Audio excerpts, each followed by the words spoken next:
বিরোধী দলের chief whip, মাননীয় বিরোধী দলের চিফ হুইপ। মাননীয় স্পিকার, আপনাকে ধন্যবাদ জানাচ্ছি অনেক কষ্ট করে, কারণ আমি অনেকক্ষণ ধরে আপনার দৃষ্টি আকর্ষণ করছিলাম এবং আমরা আশা করি যে আপনি যখন ফ্লোর দিবেন সেখানে কোনো বৈষম্য করবেন না। আজকে মাননীয় বিরোধী দলীয় নেতা উনি মুলতবি প্রস্তাব পেশ করেছেন, সেই অনুযায়ী আপনার রুলিংও হয়েছে, কিন্তু সে বিষয়ে আইনমন্ত্রী, মাননীয় আইনমন্ত্রী এবং মাননীয় স্বরাষ্ট্রমন্ত্রী তারা কিন্তু তাদের বক্তব্য ব্যাখ্যা রেখেছেন সংক্ষিপ্ত সময়ে হলেও।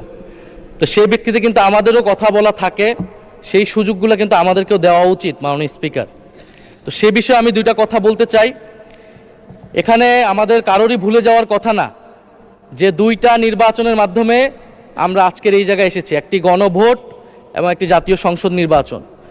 এবং এই গণভোটের ভিত্তি হচ্ছে যেই আদেশ, জুলাই সনদ বাস্তবায়ন আদেশ,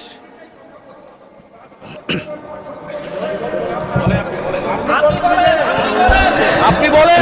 মাননীয় সদস্য, আপনি বসুন দয়া করে, বসুন দয়া করে। জি চিফ হুইপ, আপনি আবার আপনার বক্তব্য সমাপ্ত করেন। ধন্যবাদ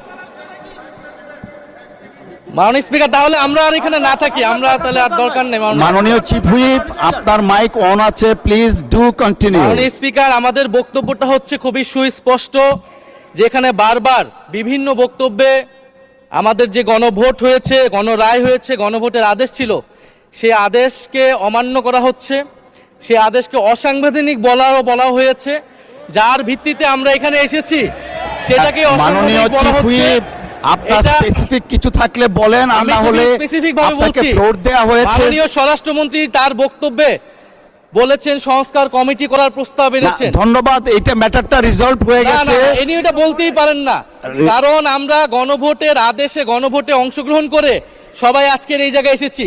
আমরা সংবিধান সংশোধনের জন্য এখানে আসি নাই, সংবিধান সংস্কারের জন্য আমরা এসেছি। ধন্যবাদ মাননীয় চিফ হুইপ এবং মাননীয় সংসদ সদস্য জনাব হান্নান মাসুদ, করতে বলেছেন, আপনি আপনার অসমাপ্ত বক্তব্য সমাপ্ত শুরু করুন। নিয়ে আসতে বলেছেন, সেটার জন্য আমাদের সংবিধান। ধন্যবাদ, ধন্যবাদ মাননীয় চিফ হুইপ। জাতীয়